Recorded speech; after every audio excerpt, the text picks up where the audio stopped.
Good morning, everybody. Welcome to our Animation Masters panel. My name is Ramin Zahed. I'm the editor-in-chief of Animation Magazine, and I'm very happy to be your moderator today. And we have four amazingly talented animation veterans here with us today, and very proud and happy to welcome them to our panel, creating relevant tunes in turbulent times. Of course, they don't need any introduction, but I'm going to do it anyway. First up, we have the amazing Chinko Gordo, who is an Oscar-nominated and BAFTA-winning producer, consultant for the animation industry. She has 25 plus years of experience, spanning a wide range of media with emphasis on the evolution of animation and CGI. She produced last year's Oscar-nominated feature Claws and is currently producing the feature Escape from Hat for Netflix. And her many screen credits include The Lego Movie 2, the second part, The Little Prince, The Illusionist, 9, and Finding Nemo. And since leaving Pixar in 2003, Jinko's assignments have taken her across the globe. Prior to that, Jinko worked at Disney Feature Animation as Director of Digital Production, and she's a VP of Women in Animation, and she's also a published poet. Thank you for joining us, Jinko. Thank you, Ramin. So nice to meet all of you. Good to have you here. Next up, we have Ch Greenblatt, who is best known for creating the popular Cartoon Network series Chowder and Nickelodeon's Harvey Beaks. He began his career in animation as storyboard artist and writer for SpongeBob SquarePants and Cartoon Network's The Grim Adventures of Billy and Mandy, Evil Con Carne. He also worked on Disney Channel series Fish Hooks and the X's and voiced numerous animated characters. He's a creator and executive producer of Jellystone, the much anticipated animated series for HBO Max, and which is produced by Warner Bros. Animation, which incorporates many of our beloved characters from the Hanna-Barbera library. Thank you, CH, for joining us. Hello, thank you. Yeah, wow, that's a mouthful. Thank you. And next, we have the amazing Jorge Gutierrez, who is a director and writer, character designer, voice actor, known for the Annie Award-winning, a Golden Globe-nominated animated feature, The Book of Life, produced by Guillermo del Toro. His Annie-nominated VR short film, Son of Jaguar for Google, and also creating with his lovely wife, Sandra Equia, the Annie and Emmy-winning series El Tigre, The Adventures of Manny Rivera for Nickelodeon. And of course, his current project is the Netflix limited animated series, Maya and the Three. Gutierrez has also received an Annie Award for character design and Annie nominations for writing and directing The Book of Life, an Emmy Award for character design, and an Annie Award for Best Series for El Tigre. Gutierrez is currently developing many unannounced projects for Netflix animation. Welcome, Jorge. All right. Next, last but certainly not least, we have the amazing Sascha Paladino, who's the Emmy-nominated and executive producer of Disney Junior's acclaimed new mystery adventure series, Mira, Royal Detective, which premiered, I believe, in March. He's also the creator executive producer of Disney Junior's intergalactic space adventure series, Miles from Tomorrowland and Mission Force One. An accomplished children's TV writer, Paladino was story editor and consulting producer on Disney Junior's Henry Hugglemonster. He developed and served as head writer producer for Nickelodeon's Ni Hao Kai Lan. His additional writing credits include Doc McStuffins, Team Umizoomi, Wonder Pets, Winx Club, Tickety Talk, Blue's Clues, Ubi, and Sid the Science Kid. Thank you, everybody, for joining us today. Thanks for having us. Yeah, thank you. All right, without further ado, I guess we're going to start things rolling by each one of you telling us what it is that you're working on right now, what keeps you awake at night. I guess we can start with Jinko. Well, thanks for having me again. But I'm currently working with Mark Osborne on Escape from Hat at Netflix. Mark and I worked together on The Little Prince many years ago, and reteaming with Mark is a joy. And I can't really tell you much about the film at this point, but that's about it. That's awesome. And you're based in LA. Yes. Yeah. Our film is based in New York, but when COVID happened, everyone kind of dispersed and went back to their homes. So we're working virtually. Excellent. Excellent. But the animation is being done everywhere? Where is it been? We haven't started production yet. Okay. So. All right. Very good. Excellent. And next up, I guess we have CH. Tell us about what you're working on. So yeah, as you said, I'm working on a show called Jellystone at Warner Brothers Animation, which is bringing back the entire Hanna-Barbera library. So it'll have everybody's favorite characters all in one town. It's a big ensemble show. You know, if there's a character you love, they'll probably be in there. Yeah, That's fantastic. it's super fun. And it's going to be airing this year?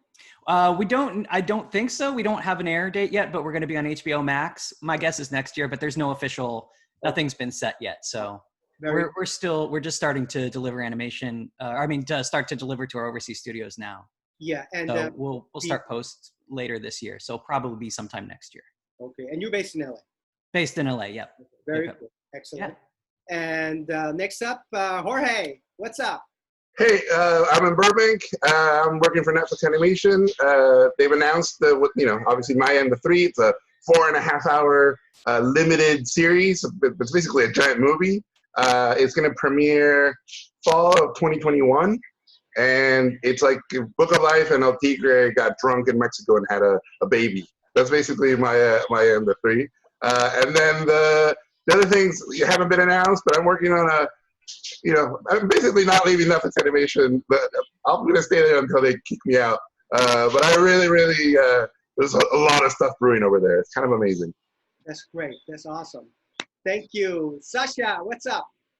Hey, so as you said, Ramin, I'm working on this show, Mira, Royal Detective, which I've been working on for the last few years and just premiered a few months ago. It's about a young girl who was appointed by the queen of this kingdom to be the royal detective, and it takes place in a land inspired by South Asia. So we celebrate South Asian culture and dance and music, and that's a big part of it.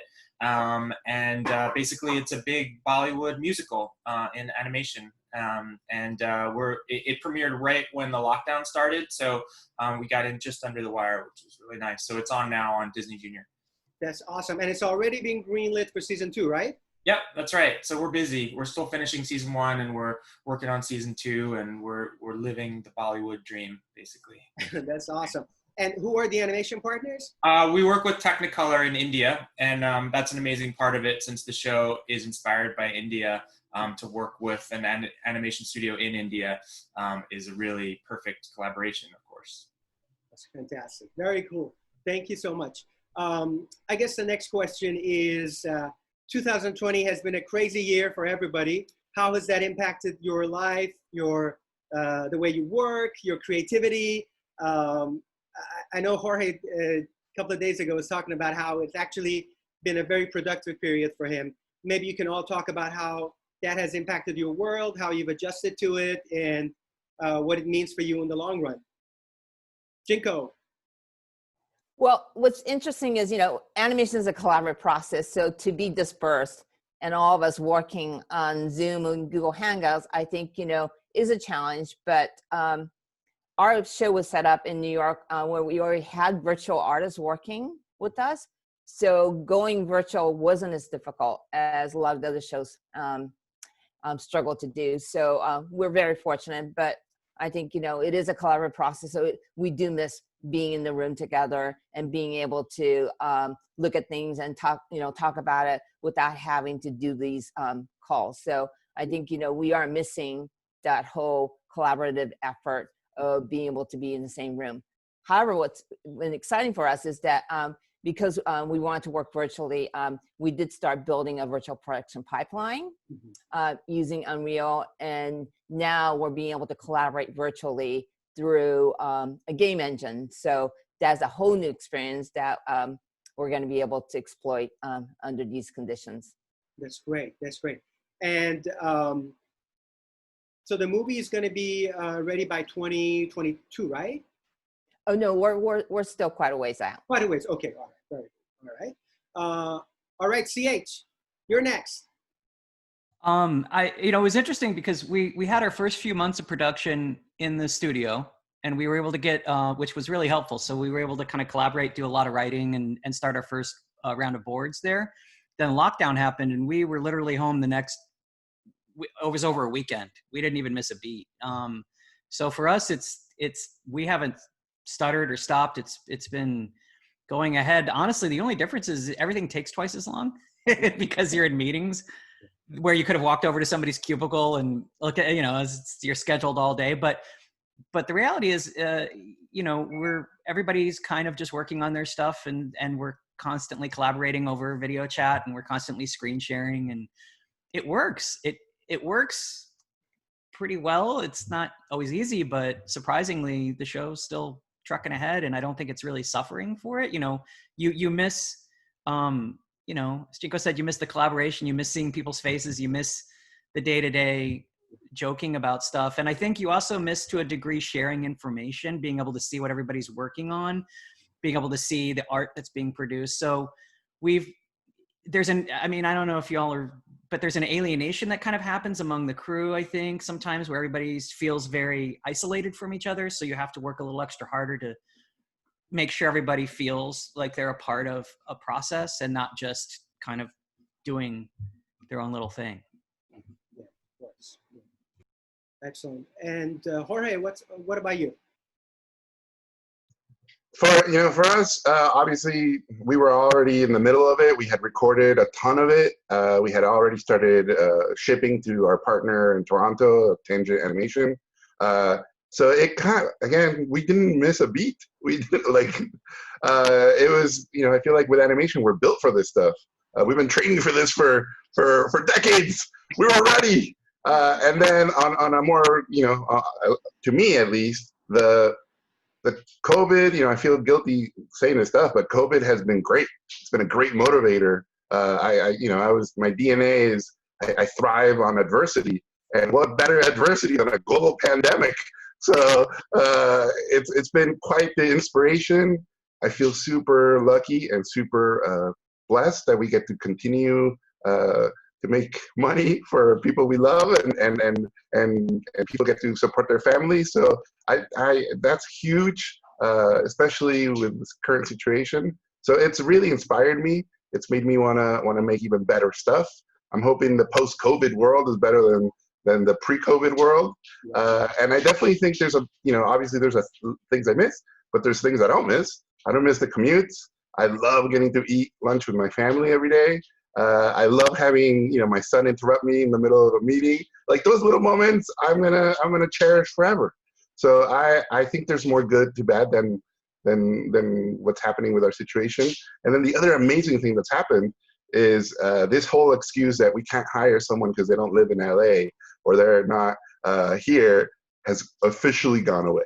Yeah. So now we get to open it up, and hopefully in the future people can live wherever they want. People can live in less expensive, less polluted, less traffic, crazy places. So I'm hoping all this is for the best. That's great. That's a great attitude. I love it. Yeah, I love that. You know, we were already hiring people from outside of New York because we were challenged to find people in New York, but it's forced everyone to do that, right? Yeah. So we are truly going to become a virtual global industry, and there's no more excuses where, you know, studios and producers can't say, oh, I don't want this artist because they can't come over. Yeah. Yeah. Yeah. So, yeah, until they start talking about taxes and things, and then it starts to get like, how are they going to pay them? Yeah. I know. Yeah, right? We're really guilty of that because we did put Netflix through a lot of torture, a lot of pain, because, you know, we had all these artists working from different parts of the world. And so for HR, business affairs, you know, and accounting, you know, we did put them through a nightmare, but now they're conditioned. Now they've got the muscle. Yeah. So hopefully that does kind of open up that door. That'd be great. Right. Yeah. Sascha, what about you? Yeah, similar. I mean, we're really lucky. We've been in production for 2 years, more than 2 years. So everyone had a great working relationship. And I wish I could say we didn't miss a beat. Like you guys maybe missed like a beat or two. There was like a little bit of like a rocky, like, how is this all going to work? But once we got up and running, it's been awesome. I mean, we're working, we're making our show, and it brings, I think, so much joy to people to be working on something they believe in, and just like Jorge said, just to be working is so huge right now.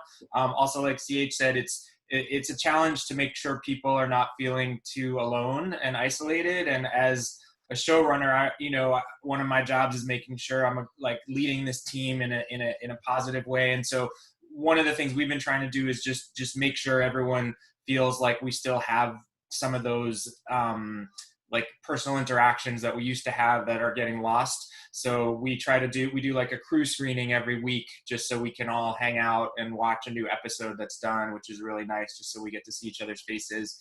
I read about this thing that we started doing called Coffee Roulette, where we sort of like pair random people who wouldn't get a chance to hang out, who don't work together on a regular basis in meetings, and just like assign them to like have coffee on Zoom once a week. So it's like basically replicating the water cooler thing of like running into someone down the hall and you can talk to them. So, like it's, I like limits and boundaries as someone creative. Like it's good to have boundaries. So these boundaries are pretty intense, and so they're forcing us to find creative ways to work together and to have positive interactions, even though we're not in the same space. So I think there's good coming out of it as well. It's just we're having to be nimble and flexible to adapt. But yeah, we're still making our show and like Jorge said, feeding our families. So that's huge. That's awesome. That's great. As you know, CGRAPH is coming up, and a lot of graduates are going to be looking for jobs. We always ask animation veterans to give us advice about what they can do, how they can approach people, how they can get their job. Maybe tell us about how you got your first job, and give us some advice about how to get their foot in the door in 2020 and during this crazy times.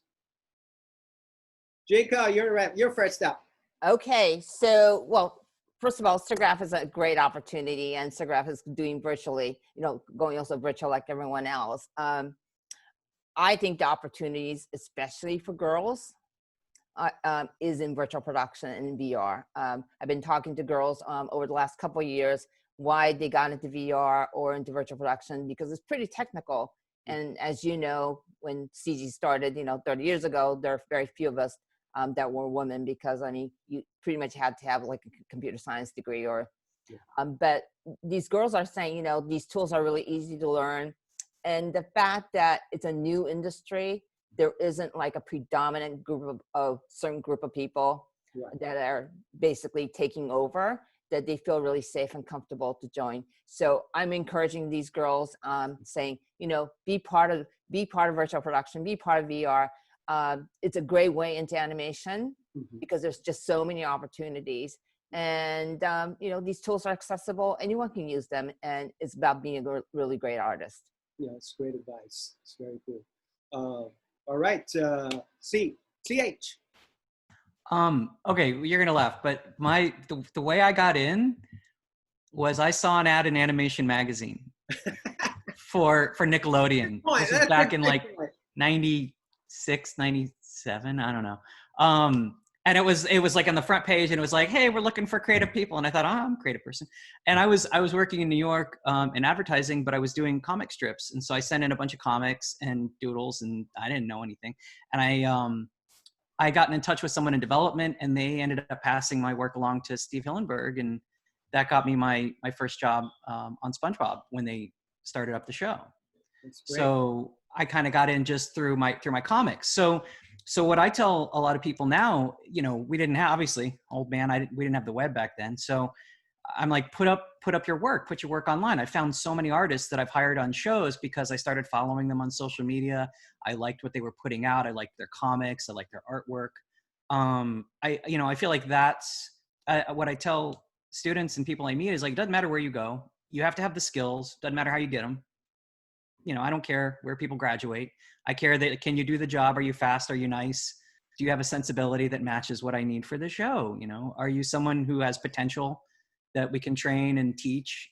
Will you work well with others? And do you have something important to say in your work? Is there a point of view there? And so those are the things to me that are really interesting. And that's what I look for in students, because you have to remind them, like, this is a professional industry, so there has to be a baseline level of talent and competence to compete against other people who are already working in the industry for a long time. So to get your foot in the door, you have to have the hustle. You have to really show the desire for people to want to train you and give you a little more opportunity. But you also have to have something interesting to say, in your in your work. And so that's the kind of stuff that I always tell people, like, put in your art, put in stuff that's important to you, put in, it's not just about replicating what you're seeing out there, but putting in things that you want to tell as a storyteller, you want to show as art, showing versatility, that you could work on different styles of shows, but more than that, showing that, you know, it's like, I want to see, are you funny? Do you have a point of view? Or what kind of stories would you tell? I think that's really important for people coming into the industry now, because that's really how you're going to grow new voices as well, as have people come in with new perspectives. Excellent. Excellent. Jorge. I mean, I always tell people, be realistic, right? You just graduated. You want to be a Vis Dev artist. You want to be a director. Those are very seasoned jobs. You got to work your way up. Like, you know, figure out all your favorite show creators, all your favorite directors. You know, they didn't come out of their mother and then someone made them a director. Like, they had to work their way up. So, you know, if you want to be a Vis Dev artist, you more than likely might start as a junior, or you do prop design and work your way up, or, you know, storyboard artist, you'll start as a revisionist. A writer, you'll probably be a writer assistant. Like, there's a path, and you want to get in. And then the advice I give is, you know, the internet is a window into your soul. So whatever you post in these cynical times, people will see it. So if you poop on TV shows and movies, and those people see you doing that, they're not going to hire you, because people go to other shows, and the first thing they're going to do is they're going to Google you, and all that info is going to be there. So if you are right out of school, you should really be careful if you're going to talk trash, because it might be too early. This is like the NBA. Like, the rookies shouldn't be talking trash. And then you know, try to put up work that you want to do. And what I mean by that is, if you know, like me, I love Mexican wrestlers. So all I did was Mexican wrestling. So I put up Mexican wrestling things, and then someone hired me to do Mexican wrestling things. So if people can see if you're passionate and you love a thing, and they're making a thing, then they go, oh, they'll be perfect for that, because they're already doing it. It's not like, no, I'm going to have to talk this person to see if they can, you know, do the thing that we're doing. They're already doing it. And there's nothing better than to get hired to do the thing you're already loving doing. And then the other big one I always tell people is, get an internship. Whatever you can do, you have to try to get into the studio, because what you learn in school, it's all theory. When you go into the studio, then you're seeing it in practice, and you're seeing how things actually are changing constantly. There's no way for schools to keep up with this, because productions change so fast. I got my first internship, you know, 1999, and on Stuart Little, the Little CG mouse movie. And the greatest thing about that internship for me was, as a character animator, I realized I don't want to be a character animator. So I think internships really help to also tell you what you don't want to do. And from that internship, I went back to school. I finished my short, and you know, I was super lucky. I won the Student Emmy, but it was super depressing. It was a short about a bullfighter kid who dies on Day of the Dead, right? So imagine me going to all the TV studios, showing them that short, and they're like, "Wow, that we can't. What, you know, what's wrong with you?" So, and when you tell people, "Well, I can be funny," that doesn't work. You have to show them that you're funny. So I got a pirate software version of Flash, and I made a little internet cartoon. Took me 2 weeks, right? After spending 3 years learning Softimage and, you know, all this software, I do this Flash short. I put it online, and it got 20,000 views. This is in the year 2000. 20,000 views in one night. And so the producers of where I did my internship at Sony saw it, and then Sony opened a digital division for online entertainment, and they bought my short. So I always say, for me at least, it was making something, putting it up, and having people see it that got me work. It was never the connections. It was never well, it was the connections after they saw the work. Because the connections will get you the meeting, but the work will get you the job. So you need both. Very good. Sascha, what about you? Well, I came in as a writer. I knew writing was my way in, and I my first job was at Nickelodeon. I was a scripting coordinator on Blue's Clues back in the day. Blue's Clues 1.0, I guess I should say, because there's a new reboot. But it was just this combination of things. I had been doing my own writing. I had been teaching. I was really interested in like the arts were just more interesting to me when kids were involved for whatever reason. I went to an arts high school, and it just was what sparked me. And I was doing all sorts of different things, and I ran into a friend who was working at Blue's Clues, and she told me about it, and I was like, oh, it's a combination of all these things I want to do, and I went and met with them. There were no jobs there, but I was like, this is it. Like, I knew this was the place I wanted to be. It was like people being so creative, thinking with different parts of their brain, using different parts of their brain. So I basically bugged them for a year and a half, just like, anything now, and eventually a scripting coordinator job opened up, and that was my in. And then eventually I became a writer there, and that led to becoming a writer on other shows, head writer, producer, creator, executive producer. And I think it's finding that thing that sparks you, of course, and then putting in the work. Like, I had to be around other writers.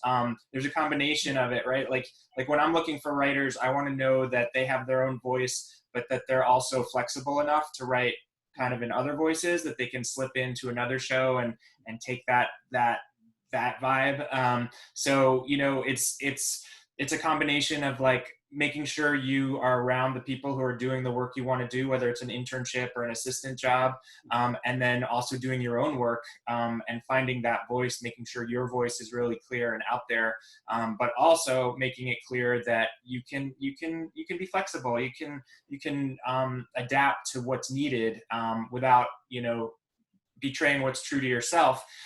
So I guess a combination of those things, making sure you can get in there, be around the people who are doing work you want to do, and then doing your own kind of work. And then eventually I feel like when those things all come together, that's when you kind of find your own groove, combination of your own thing and taking the input from people around you. Yeah, excellent. Those are all great. I think I would add is that also, you know, build a community. Surround yourself with like minds, you know. So one of the things that we're doing at Women in Animation is that, because, you know, we've gone virtual, is that we're doing mentoring circles, so that like minds can be mentored be mentored. And, you know, it's a group. So it's anywhere from 8 to 12 people in each group, so that you can make connections and start building a community around you to support each other. And I think that's something really, really important, especially now that we're going to have to work virtually and not be in a room together, but also gives you, you know, ability to connect with others, that's not just at your studio, but to work with people all around the globe, to give you more opportunities. Yeah, those are great points, which kind of dovetails into my next question about, you know, 2020 has been an amazing year in terms of visibility for diverse population, and the importance of cultural diversity, representation in entertainment, both in front of the camera and behind the camera, has been, you know, really solidified. And I want to ask about how each one of you have kind of played your part in kind of increasing that and making sure that there's great diverse representation in your work, and also gender parity, all of that. You know, maybe you can address those questions, because that's what on everyone's minds these days. Chinko, we'll go with you first. Okay, well, thanks. But I think Jorge wanted to say something before. Oh, sorry, Jorge, go ahead. Oh, I was just going to say another good in for people who graduated is to volunteer for, you know, the Annies, the Emmys, anything related to the animation industry. A lot of the people that I'm mentoring, that's how they were assigned to me, because they were volunteers. And the way they, you know, obviously they don't give them that much money, but they also give them access to different mentors. So that's a good way, you know, Latin animation, women in animation, ASIFA, like there's lots of organizations. This is your industry. So this is another way to sort of start building that community. And all those interns will go with you, and they will rise up, and they become your friends who help you. You know, they tell you when jobs are opening or where shows have been greenlit, because that information is so key. Because none of this stuff is publicly announced, so no one knows when things are starting to get developed. So you want to get in early. Okay, sorry. No, that's great. Thank you. Yeah, so 2020 is a great, it's been obviously very, very challenging year, but I also believe that we're finally facing time where we can build sustainable change, you know, especially with gender parity, with marginalized communities, with the with Blacks, Latinos. I mean, I think we're going to be able to build the sustainable change. I think it's now so cognate in everyone's, you know, in everyone's lives, right? That we cannot just turn our heads and go, this is just the latest news and tomorrow it's going to go away. Yeah. So I'm hopeful, you know, as being part of Women in Animation. I mean, we've been working for gender parity, diversity, and inclusion for the last 7 years, but I do believe that now everyone's paying attention and everybody is really caring, especially in animation, where there's so much opportunities with the streaming services, where there's so much, you know, content that they're looking for. And, you know, when you look at that, these streaming services are, you know, global, right? They're gonna want, you know, new voices and diverse voices. So it's the greatest opportunities for animation. So I couldn't be more thrilled, despite all the hardships and challenges we've had. Excellent. Carl. I think there's two things that are kind of helping kind of change over the years. One, like when I got in the industry, I didn't see any female board artists for the first few productions I was on. Now, for my last couple shows, we've been trying to do a 50-50. Like we've got, and I honestly think it's anime. I think you've seen, and what I mean by that is you've seen other influences bringing people in, because back in the day you had, you know, cartoons were very separated. You had like wacky cartoony stuff. You had like My Little Pony, right? And that was all you had. You didn't have anything else. And so I don't think there was as much to excite a fan base of people to get into animation as to what anime did. And anime brought in a much bigger pool of people who were interested in all kinds of different things than they had been seeing typically. And that's been influencing the industry and bringing in lots of female artists, lots of artists from all over. I think the other thing that's going to be changing it is because so much information is being shared online through YouTube and through other things, and people can learn essentially what they used to learn in art school. Now they can learn it for free. I think the barrier to entry is lower and cheaper and easier for people who couldn't maybe have gone to art school, who couldn't have gone through those routes, and can get information and skills and share with like-minded people in ways that you could only ever do through really expensive art school before. So hopefully that's kind of expanding the pool of people who can enter the industry. And I think that'll help factor change too, because it's been, you know, trying to understand like why there's only been a very small, or not small subset, but a very one, you know, like why have you not seen so much diversity in this industry? And it's like trying to figure out like what's been holding it back. And I, you know, we're trying to find a bigger pool of people to bring in. And I think it starts with education. It starts with art school. It starts with those kinds of things. But as those barriers break down, more and more people are coming in, and that's exciting. I can't wait to see where we go. And also having all these new streaming services, there's so many more shows. Every network used to have to find a show, 1 or 2 a year, that they would greenlight, and they'd have to make like this show that appealed to the largest market they could. And now you can have so many more interesting stories being told. So it's all really cool. I'm excited. That's good. That's great. Jorge.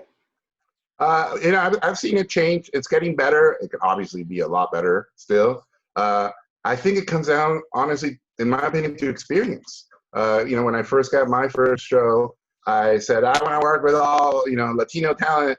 And the studio said, all right, that's great. Just make sure it's super seasoned people. And there were no seasoned Latino talent. So then the studio goes, all right, well, you're a first-time showrunner. You're a first-time Latino showrunner. If you surround yourself with green people like yourself, you're going to destroy your show. So it would be really good if you work with we pair you up with seasoned people, right? I mean, all this makes sense, right? On a very practical, pragmatic way. But what that meant was you're probably not going to hire minorities because they don't have the experience. So as I went through the industry and I got to different places and I did different things, I said, well, someone took a chance on me as a minority with no experience. That's how I can make a difference.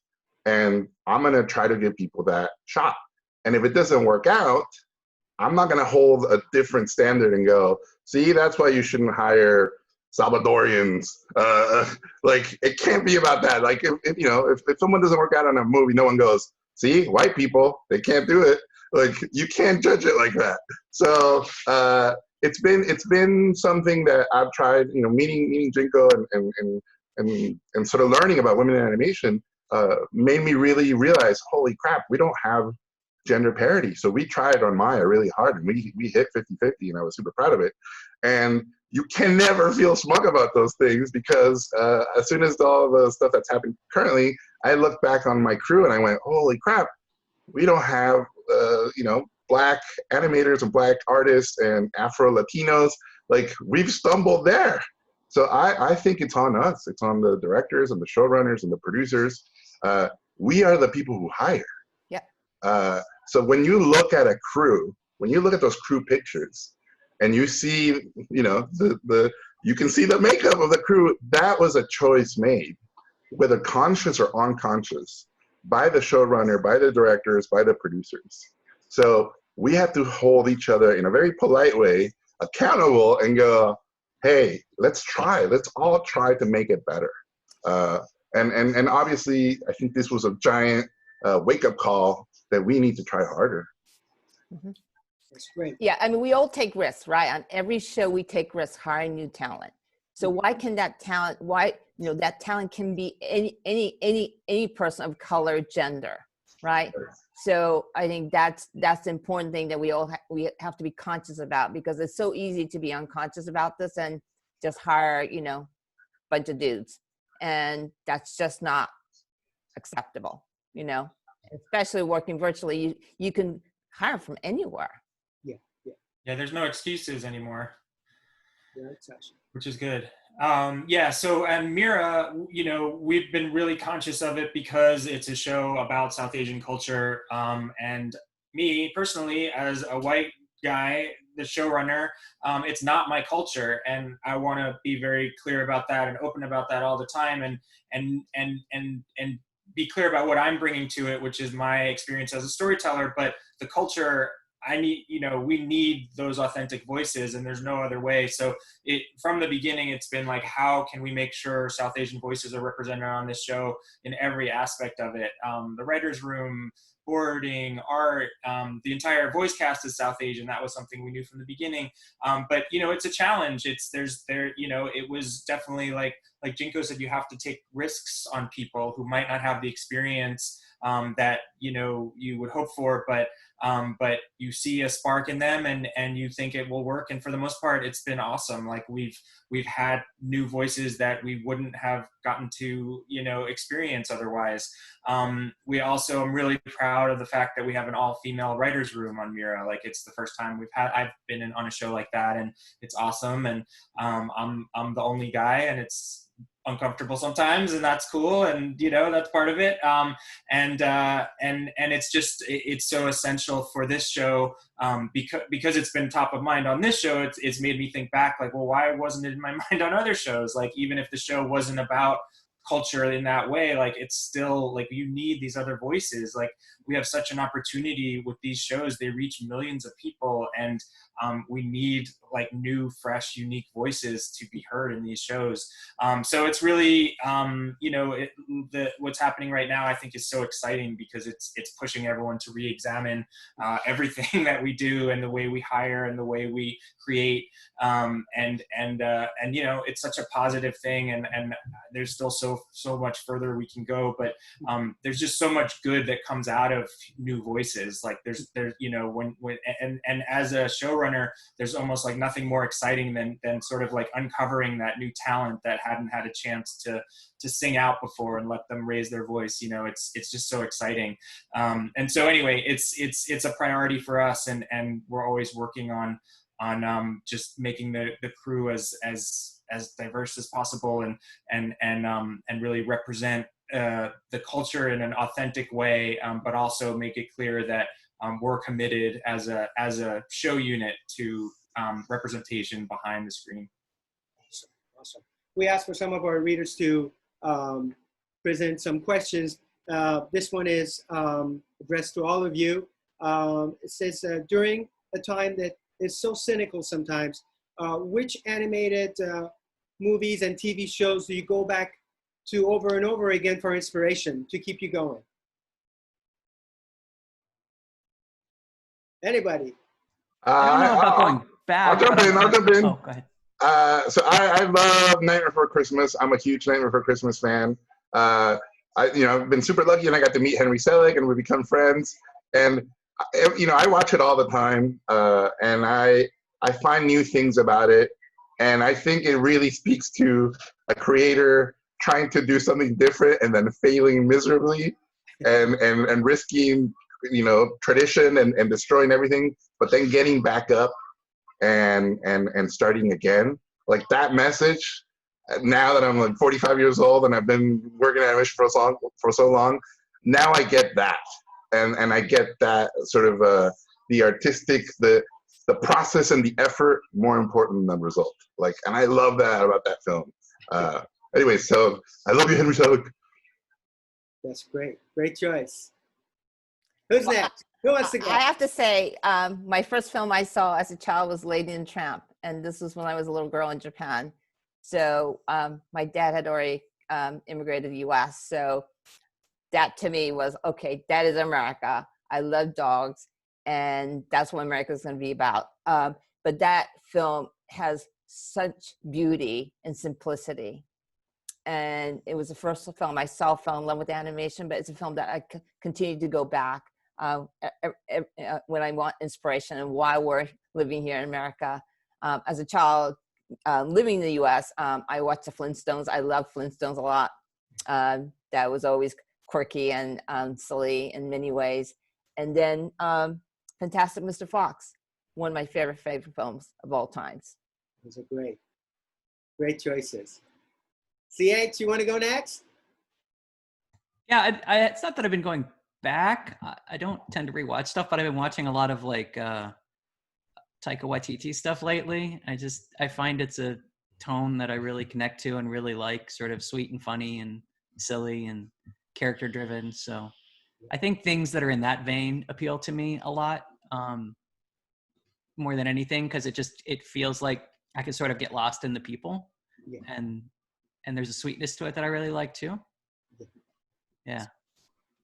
Sasha, you're last. I can't stop watching Into the Spider-Verse. I don't know. It's just the greatest thing. I just love it so much. My kids love it so much. And every time I watch it, I see something new. I love the way that it deals with race, and in a way that's not heavy-handed. There's such a light touch to it, but there's so much that movie has to say about representation that I find really inspiring. And then visually, it's just, I love it. It's just, it works on so many levels. It's such a layered movie that I love movies where every time I watch them again, I see something new, and that's Spider-Verse is like that. Obviously, it's a newer movie, but yeah, I just can't stop watching it. So I find a lot of inspiration in that movie. Those are all great choices. And I guess we're kind of running out of time. Last question for everybody. What's the best piece of advice anyone gave you? Jorge, I know your dad is there somewhere. So best piece of advice was, tell you the story really fast. So when I had my kid, I sat down, Mexican father style with a shot of tequila. He said, "Okay, Jorge, you are a father now. What will you do?" And I said, "Well, Dad, now that a baby depends on me. I will take more conservative jobs, and I'll do more steady things in my life, because this is, now a third person depends on me." And he looked at me and he said, did I raise a coward? And I was like, what? He said, Jorge, any success you've ever had was because you took risks. If you stop taking risks because you have a baby, what kind of father are you? What kind of example are you going to be to that child? Now's the time to take even more risks because there's more at stake. And that's the advice I give everybody. Keep taking risks. That's fantastic. Chinko. I have to agree. You've got to take risks, but you have to have a dream and be passionate about your dream and work really hard. You know, obviously you have to have talent and skills, but you know, you get one chance on this planet. So you got to live that dream. Take risk and do that. Work hard. That's awesome. CH. I think the best advice I heard was that working in this industry, you have to be out of three things. You have to be fast, you have to be good, and you have to be nice. And as long as at least two of those are super important, people will put up with a little less of the third one. If you have all three, then you're golden. Like, you know, those are the three things I was looking in, you know, working with people. Are you nice to work with? Can you get the job done? And do you have the skills to do it? You know, that's always important. Sascha. Someone told me once that the less I talk, the smarter people will think I am, which I thought was actually useful. Maybe not the greatest overall. Definitely important to talk. But yeah, I think don't be a jerk is probably my favorite. Yeah. Wonderful, you guys. Thank you so much for your time today. Thank you for keeping us inspired and entertained during difficult times. And thank you for joining us. Thank you, Toons Animation Masters, for giving us this chance to be together this morning, and all the best to you. And on behalf of Animation Magazine, thanks for joining us. Thank you, Amin. Yeah. Thank you. Bye, everybody. Bye, everyone. Bye. Take care. Have a great day, guys. Thank you.